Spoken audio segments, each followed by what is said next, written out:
Let me talk a little bit about some of the activities and some of the background for the activities.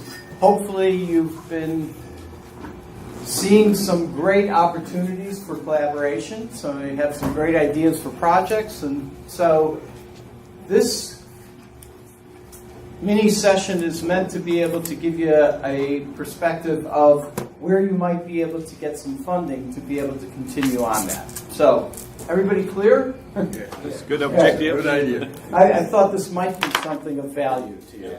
Anyway, so let's start off. Some of the challenges, just sort of to give you some of the framing for where NSF is thinking in terms of its programmatic development and its funding priorities at this point. We're really concerned about the number of STEM qualified folks going into the workplace.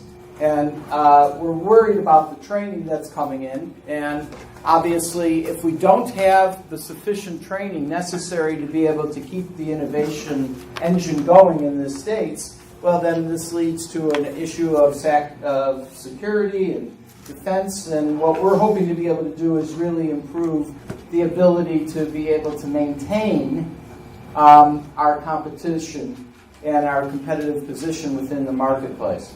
So what we really need to be able to do is provide the type of scientific literacy that doesn't discount things like climate change and isn't concerned about some of the key technical challenges that we face. All right, so here are two suggested readings for you if you haven't actually briefed through these or looked at these. These are good ones to be able to at least get a sense of what the landscape is like.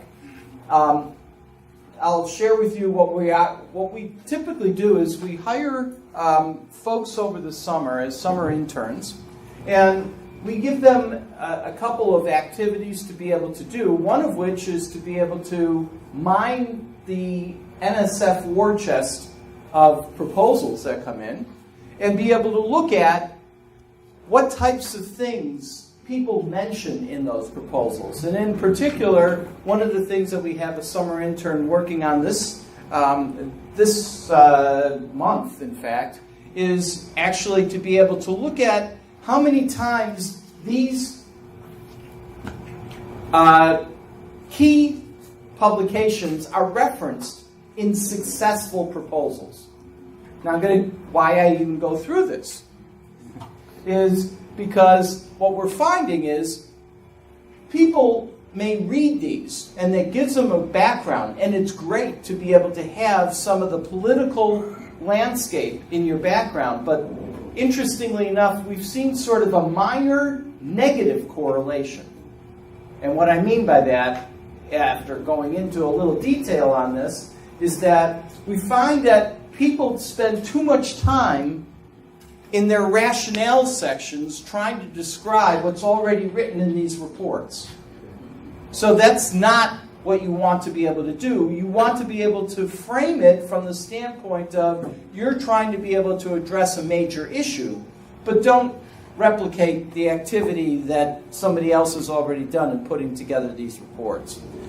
So anyway, that's my one plea here.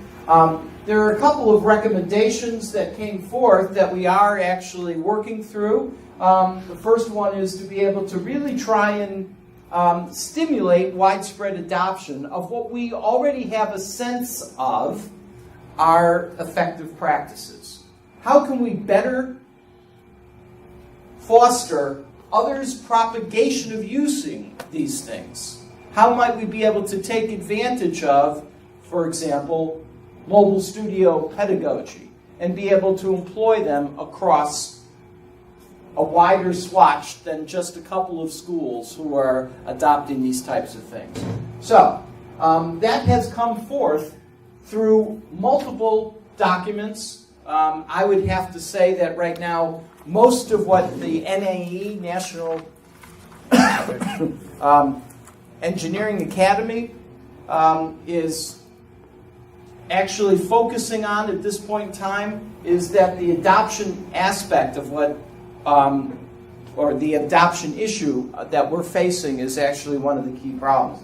Second one is to really support replacing standard laboratory courses with discovery-based courses. Does this sound at all familiar to you? Yeah. So this is actually something that's coming out of the Office of Science and Technology Policy.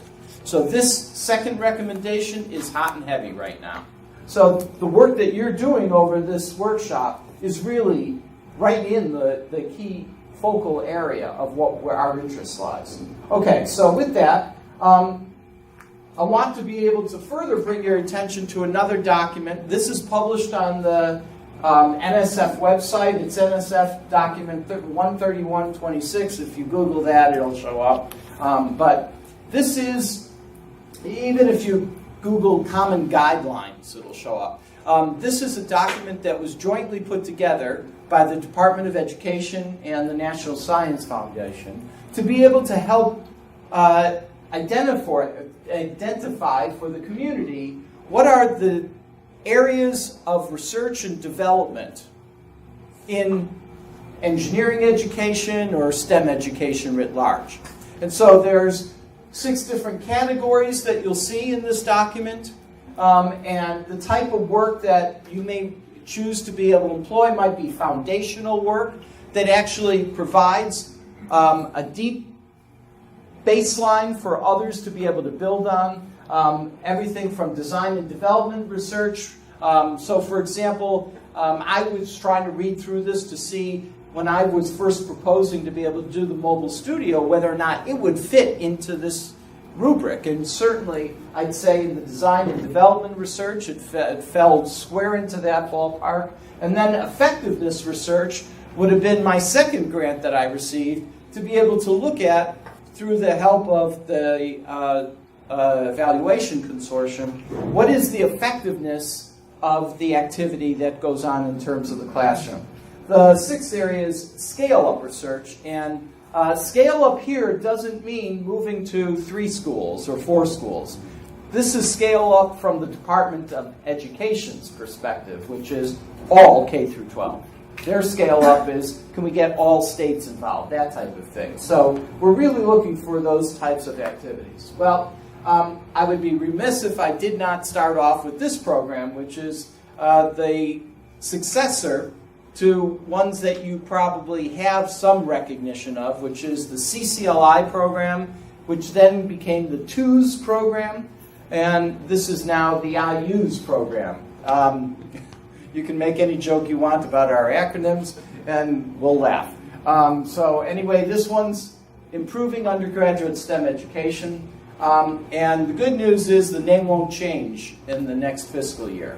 That's assuring. That's a good news.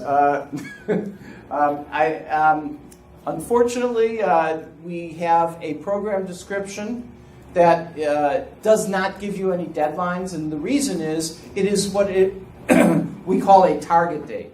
A target date is one where proposals can be submitted at any time, not in accordance with a specific deadline. There's some good news with that, there's some bad news with that. The good news is obviously you can submit at any time. The bad news is you don't know when that's going to ultimately be reviewed, because we're going to wait until we get a clump of them and then put them through the review process. How many of you have reviewed for the DUE or EHR panels? 9. Okay, so one thing that I would suggest you try and do first is go to the Division of Undergraduate Education, EHR's Division of Undergraduate Education. On the main page, there's a link to signing up to be a reviewer.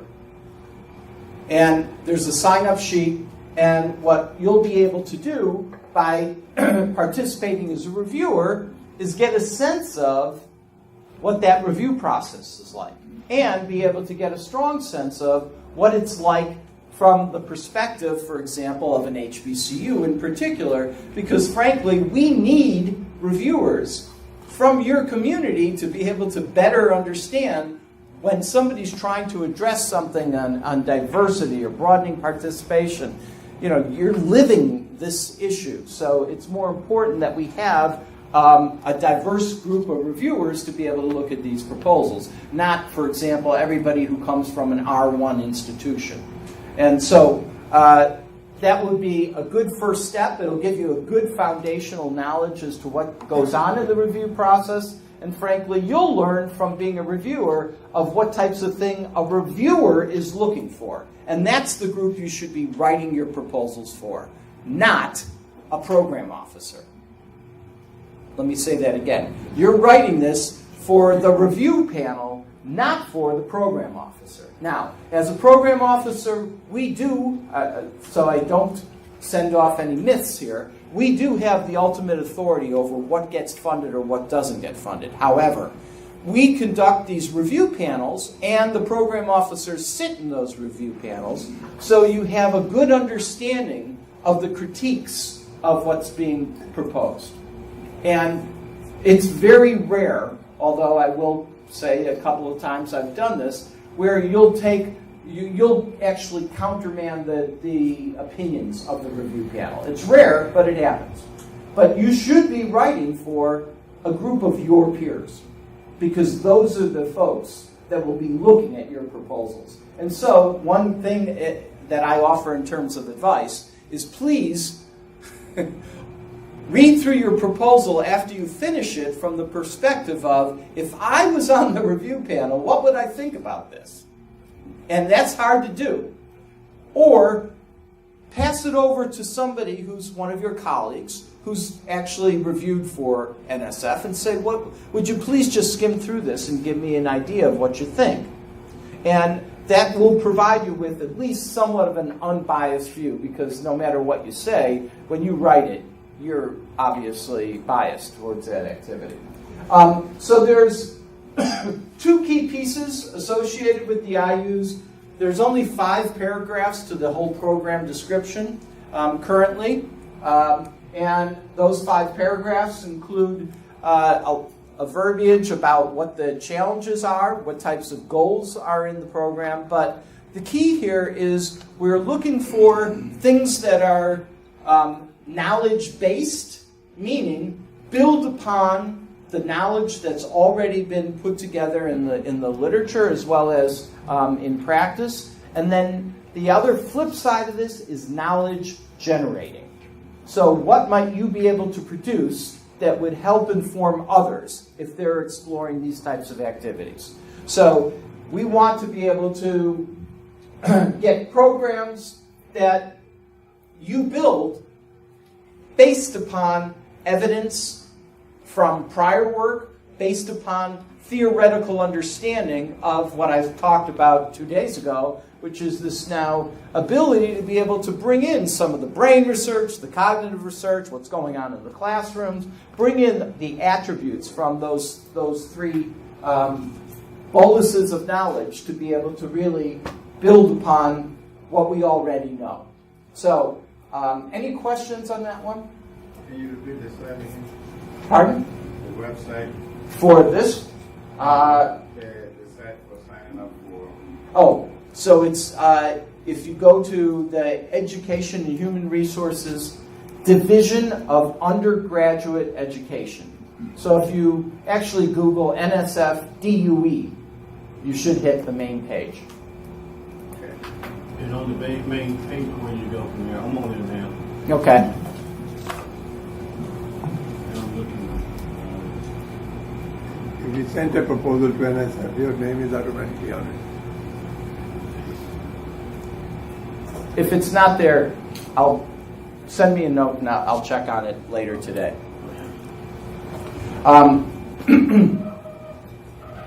So, one other quick thing. There are no time frames or dollar amounts currently established with this. So, when you create budgets, you want it to be realistic. A good time frame is no more than 3 years. A good budget amount is dependent upon the activity that you have. So you just need to be realistic about what it is you're proposing. If you're trying to be able to change all of undergraduate engineering, then a budget of $200,000 is probably not going to be looked at as realistic by the reviewers.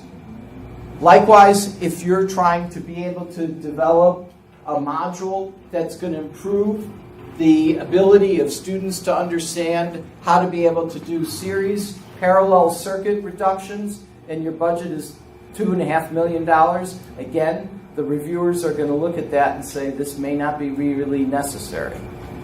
Furthermore, if I take that latter example, there's almost an infinite number of modules that do that. So the reviewers would look at that and say, this has already been done. And oftentimes point you to, if you've submitted that proposal, to a lot of those sites. So please do your homework when you look at it and first use NSF's search engine to be able to determine what has been done or what hasn't been done in the past. One particular site that I can give you is www.dia2, David, Ingrid, Andrew, the number 2, dia2.org. And that site is pretty self-explanatory, but it has a very rich search engine that was developed for the TWOS program. So it's now obviously great background for the IU's program.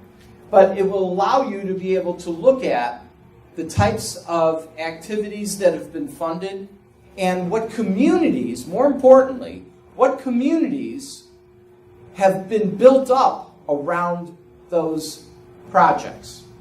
You'll be able to see the different faculty who are PIs. You can take looks by program. You can take looks by division at NSF. You can look by topic area or content area. So it's a very powerful tool that we've put together for your utilization in understanding what kinds of things are already in process. Any other questions about IUs? Yes. Pardon? For DIA2? www. In fact, I think if you just do DIA2, dia2.org. Did you get it? Yep.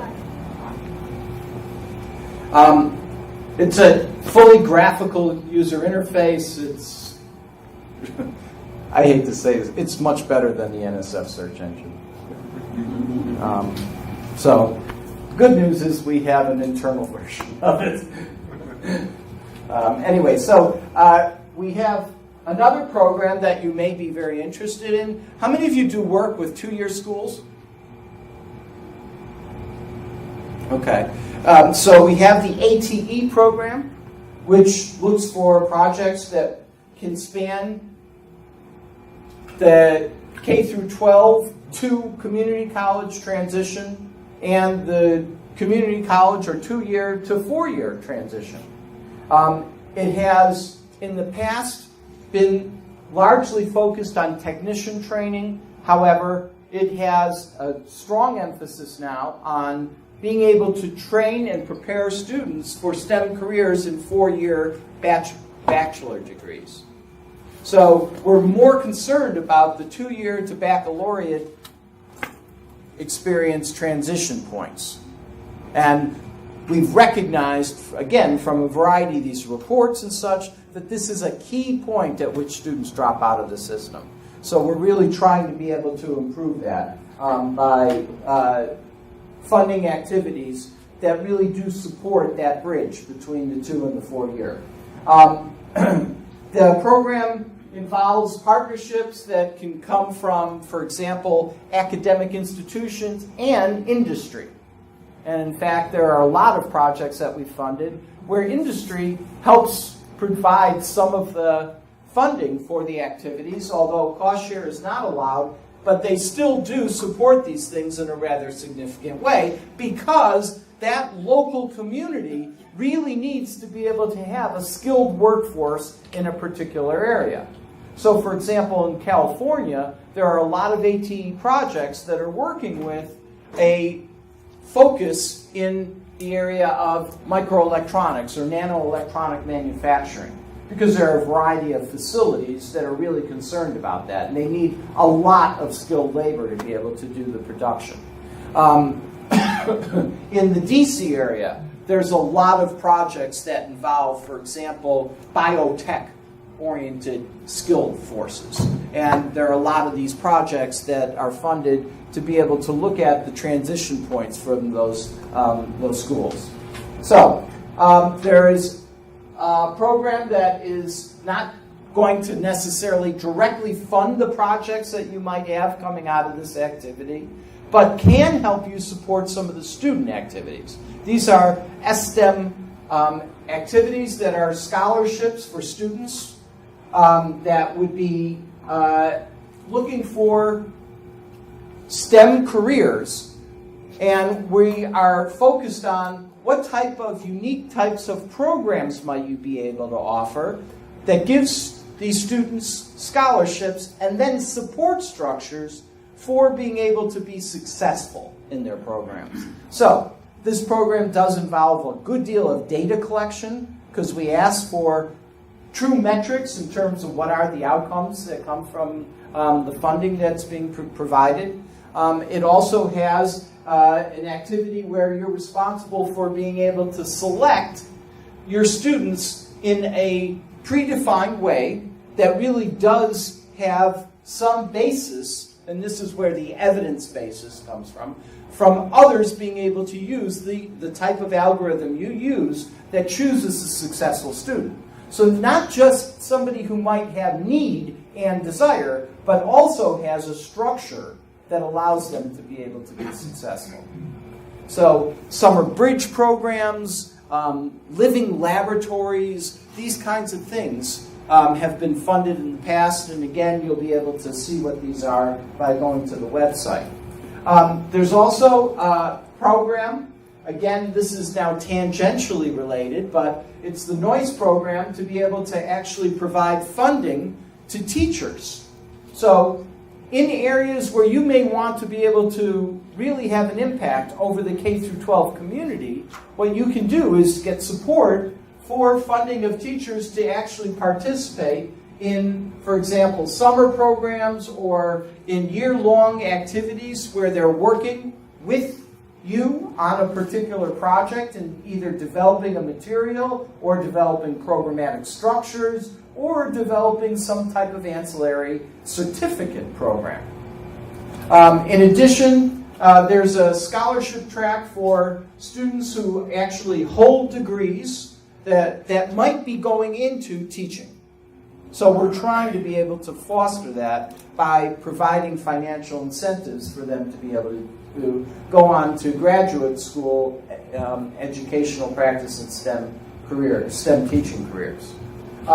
And there's essentially teaching fellows that come in as master's degree teacher certification students, as well as those who have already received certification. They've been out teaching for a long time, and they become master fellows. So in essence, what we're trying to do is promote the train-the-trainer vehicles. Yeah? Is there any programs for, say, retired engineers or stint engineers who retire early to easily go into teaching? Because a lot of people could do that, but their certification holds them back. And that's a problem with this, because this does require certification. It's one we've been bouncing around, so maybe I'm letting the cat out of the bag, but it's something that we certainly see. There is one that I know of that is looking for support in this regard, and I'll talk about that in a moment, but nothing that offers this for retired folks. And that's, I think, an area that we want to be able to take advantage of. Many of them are retired much earlier. So I understand. They really don't have any place to go. Yep. All I can say is we're missing out on a huge resource, is my view. So, okay, so that's the NOISE program. There's this next one is a relatively new to NSF. It's called the I-Corps. How many of you have heard of NSF's I-Corps? Wow. Okay, so pretty good. So this is called the Innovation Core. It was developed to be able to try and deal with some issues that we've had in trying to be able to bridge gaps in some of our programs. So historically, NSF has done a pretty good job of being able to fund things through their standard programs. So things like science and technology centers, or you're probably familiar with engineering research centers, or industry university cooperative research centers. These programs, SBIR, is now when you're ready to be able to start a business. Okay, so we took a look at this and realized that people were dropping off around this area. They weren't spending much more time other than to go over to their technology licensing office and saying, I've got technology, push it over the fence and say, okay, now go and do it for me. And frankly, that wasn't very successful. So what we looked at was try and overcome, the valley of death. We felt that there's actually a ditch that people fall into before they get to the valley. And that ditch of death is something that we needed to actually work on. And that ditch is, you have this idea, you have this technology, you have this piece that you have developed in your laboratory. And now what you really want to be able to do is find a way to commercialize it. However, you don't know necessarily. You may think you know, but you don't really know because you haven't started the company, you haven't sold any product. You don't know what the customer feels about this. You don't know what might be the real value proposition of what it is you've developed. And so this program was focused on trying to be able to get these great ideas out of the lab into a more directed path towards commercialization. And to be able to do so, what we felt was necessary was to be able to put in place an opportunity for the PIs to better understand what might be the value of the property that they have developed. So what we do is, to help them better understand, we put them through a very extensive training activity. And here's the good news. We pay them. So you get trained, educated for effectively $50,000. So we provide teams with $50,000 to go through the training. The hitch is you have to have an NSF grant within 5 years, or an active one, or be tied in some way to it as the co-PI or as a postdoc or somebody who is associated with that prior grant. So what we're trying to do is mine the NSF legacy to be able to get this great technology, these great ideas, into a more sustainable and scaled fashion, into a more commercial marketplace. So we gather as much insight by going through a process of a 7-week course. There's an initial kickoff. It involves 3 days, where teams actually come in, and Ken was one of the participants as an I-Corps team, and he went through this hell with everybody else, where you actually go through 7 weeks of very intensive training. There's that 3-day kickoff, followed by 6 weeks of WebEx sessions with the instructors. There's a full suite of instructors that are brought into the course to be able to help do the training. And then at the end, there's a 2-day lessons learned workshop where all of the teams who are part of this cohort, and the cohort typically consists of 24 teams that are teams of 3, and I'll get to that in a second, that are then presenting what they've learned over that experience. And it's not unfounded to say that most of the teams come in with one expectation and certainly leave with different expectations. It may not be a total change, but they certainly have a much more knowledgeable perspective of what it is that they go through. So the focus of the work of the training is we get them out of the building. What that means for you, many of you might be taking your projects and getting out of your classroom and moving to a space where you feel comfortable with this type of this type of procedure, because it's a scientific discovery method where you have a hypothesis that you're testing. For example, I developed a mobile studio board. I think that it can revolutionize undergraduate engineering education. Okay, yeah, big deal. How? Why do you feel that way? Who is your customer? Are you selling to teachers? Are you selling to students?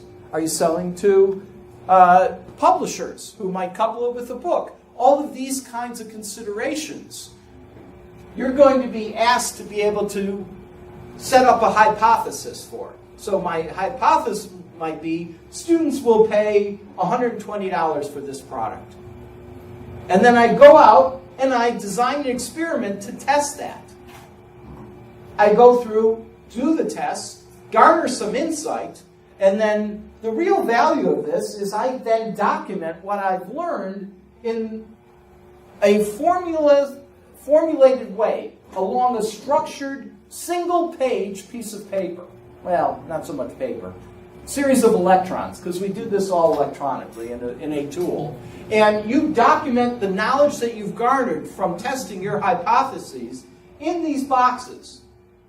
And the beauty of it is these boxes have some synergistic elements to them and a lot of integration.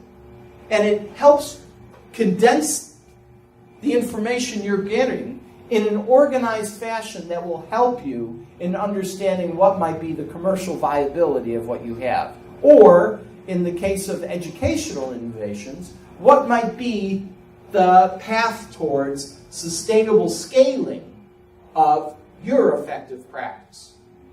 And so we're looking for projects that go through that activity and fill out this box, the business model canvas. After they fill this out,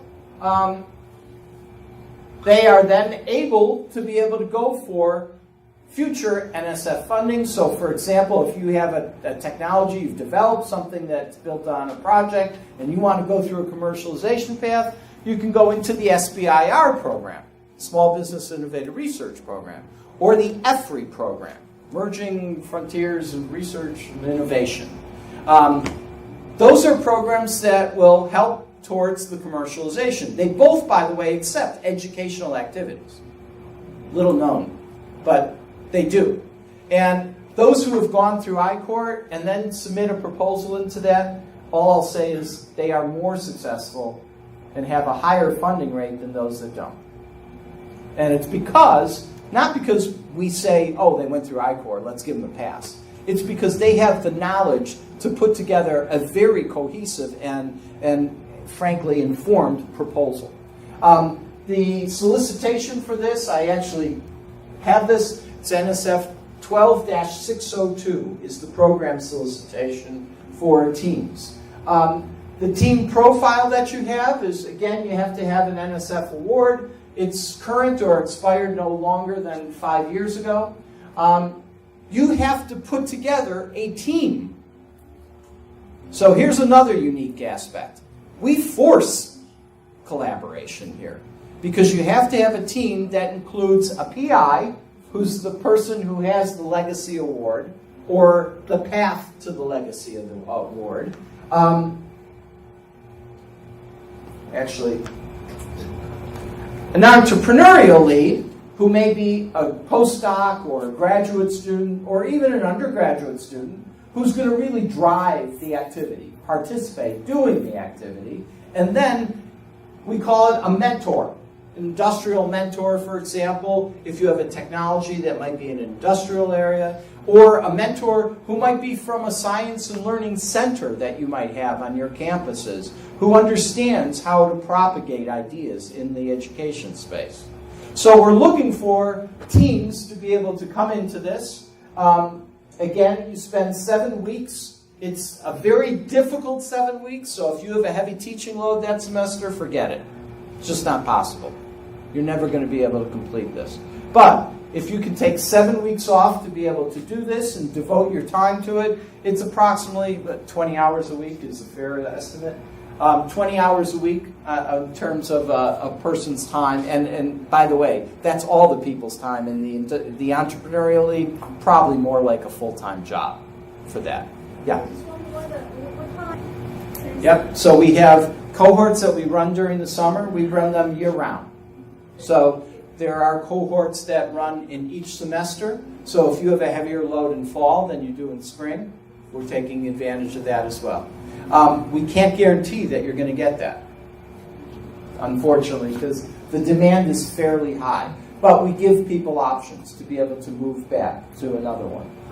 And we've now had 319 teams go through I-Corps training and have had, frankly, I won't bore you with them, but a plethora of successful companies that have now come out of it. In fact, one was acquired for $160 million the day it finished I-Corps. So that was pretty amazing. The student just walked away and as a multimillionaire. It was pretty impressive. And then another was acquired by Dropbox right off the bat. So, yeah. So you these things are treated like proposals. You're supposed to have a team. So the way you, good point. Thank you. So the way you do this is you put together nothing more than a one-page document based upon what it is. So we're trying to make the threshold very low. So a one-page document, but that one-page document, and it says so in the solicitation, has to be has to include the team, who are going to be the team members, what is your path that you're going to be exploring, and what's your interest in. Some very quick description of the technology, the IP. This is a kind of question, but the success rate of proposals for I-Corps, are those along the lines of what a normal NSF proposal is, or a little better? Or? For the one-page documents? Yeah. So the beauty is you submit the one page and you hear pretty much within weeks whether or not it's going to be put forward. If it goes forward, then it goes through an extensive interview activity. So you'll go through 2 phone interviews, one with the Cognizant PO and one with a team that includes the instructors of the program. And you could get bounced at any time, and I'm going to be honest with you, we don't have time to be able to offer detailed debriefing. So we do this using what's called an eager mechanism that allows us to just tell the groups, unfortunately, we can't debrief you, but we're not going forward at this time. So within 3 or 4 weeks of your submission, you'll know whether or not you've made it. But I'm going to answer the real question you asked me is what's the percentage chance we can get in? Very high, much higher than a typical NSF grant.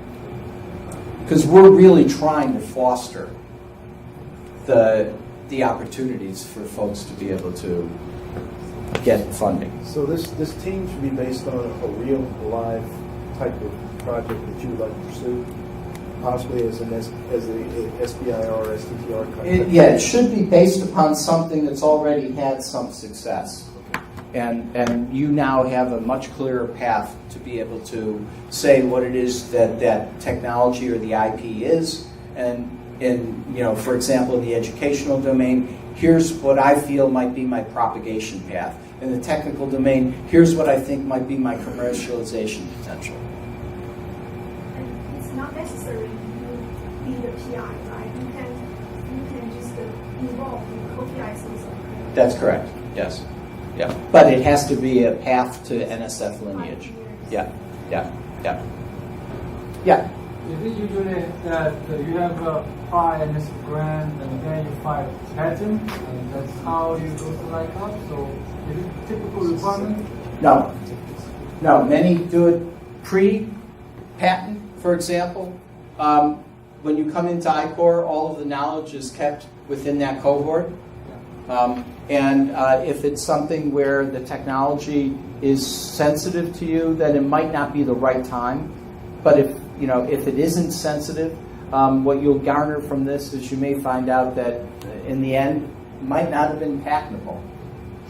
And frankly, a lot of the teams have found that out. And it's saved. the value of this program to me is not in the number of companies and the revenue that we're generating, although the Hill really loves that, let's face it. Okay? They're after this program to do that kind of thing. But the money we're saving and the time of talented people that could be spent in areas that might be more successful is really the value of what's coming out of this. You spend 7 weeks, you get so much knowledge, and you can make a go, no-go decision. And by the way, we celebrate the no-goes probably more than we do the goes. Yeah?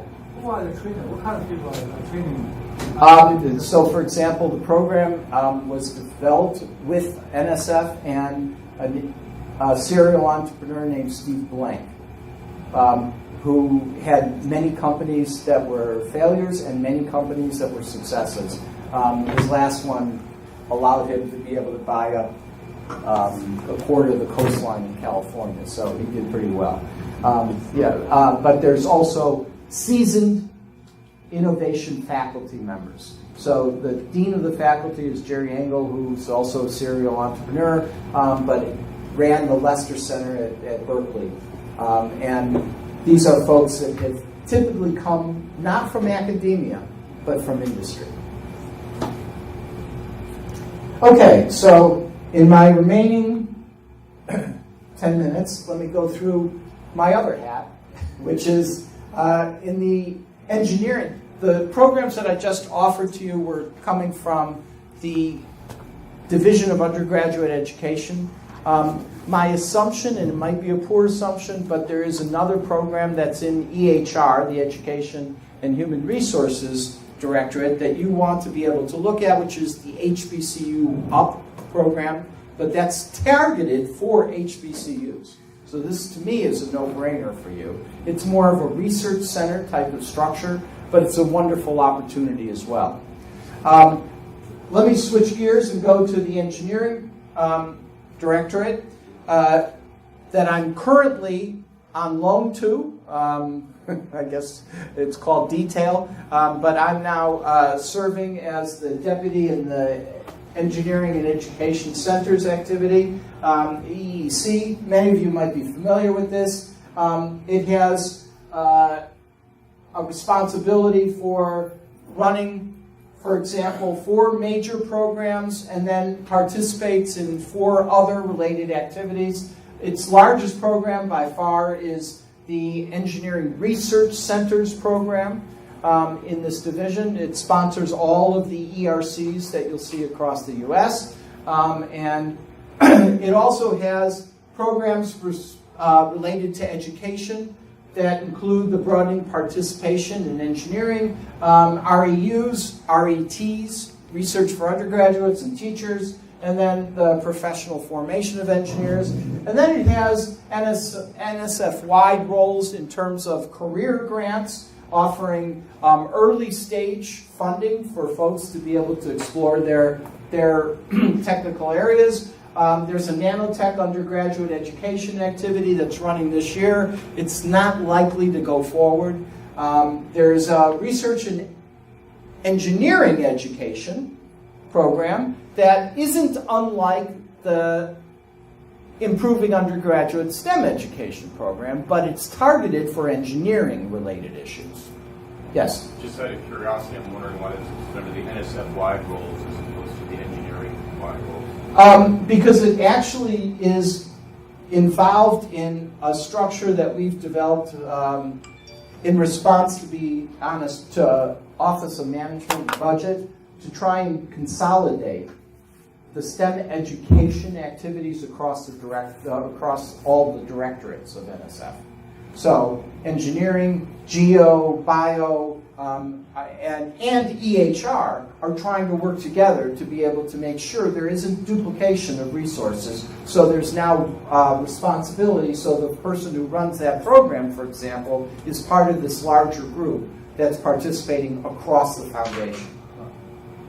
So it's a move that is a difficult change for us in terms of this, that not everything gets homed in one directorate, for example, but the frank answer to why we would do something like this is to prevent duplication of resources. So it's an interesting terminology choice because at the institutions, frequently when you hear STEM, it gets swollen up by the science and the math. Right. And engineering is hardly even brought in.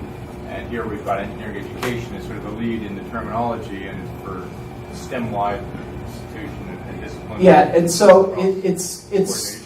when we say role here, Yeah. it's not to be able to be the only place that engineering is actually funded. And I'm going to tell you, I'm probably speaking out of turn here, but engineering is by far almost 2 to 1 funded higher in EHR than any other STEM discipline, because it's done by proposal pressure. Get the message? Yeah. Yeah.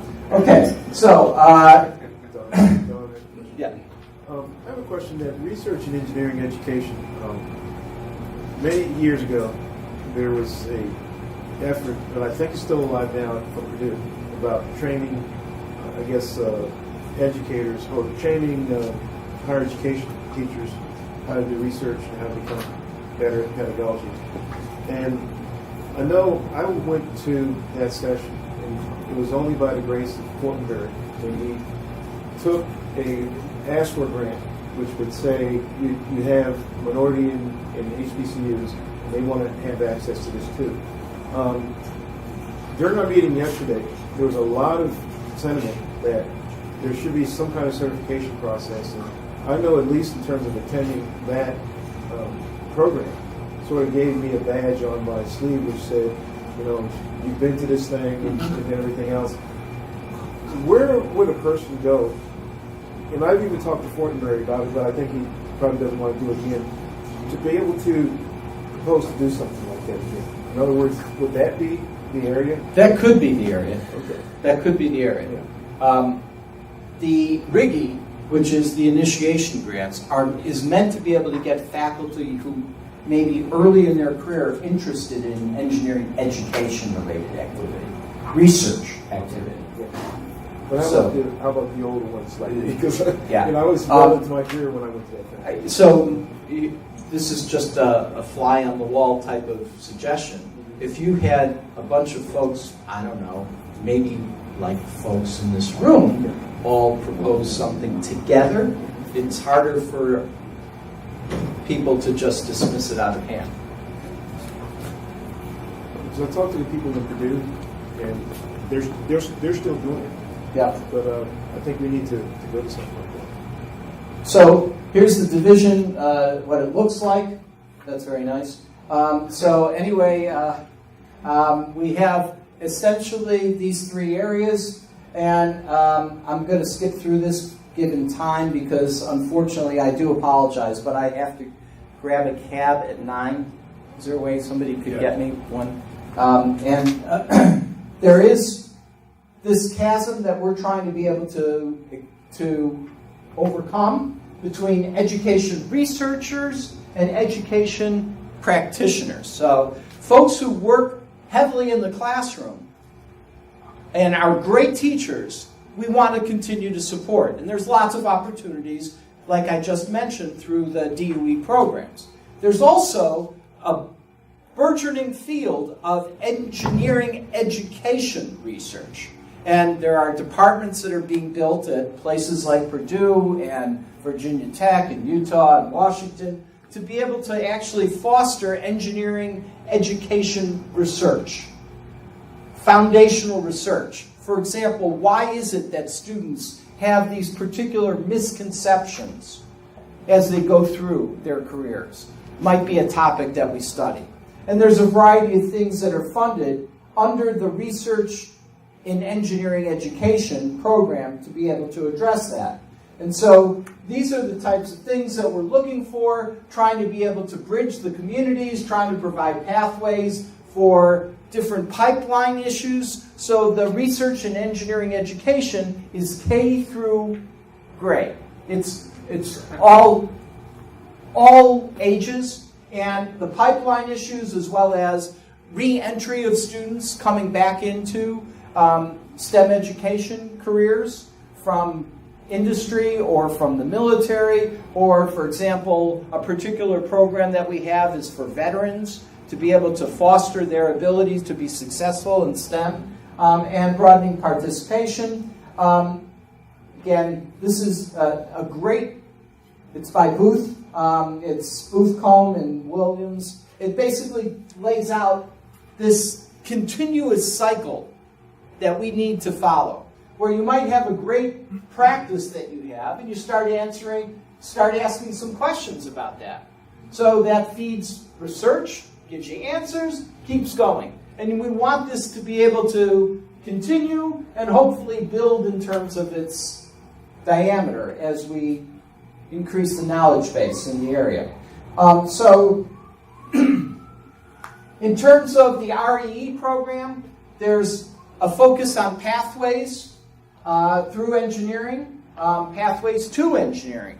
There's a focus on how credentials are earned and viewed. So working with ABET is something that can get funded in terms of this. Understanding the entire engineering education ecosystem. So how does industry get involved in this? How does your local community get involved? How do we actually deal with, for example, the National Academy's grand challenges might be something that's a part of this. Looking at how engineering is learned. Is it something that you can get out of a book? No.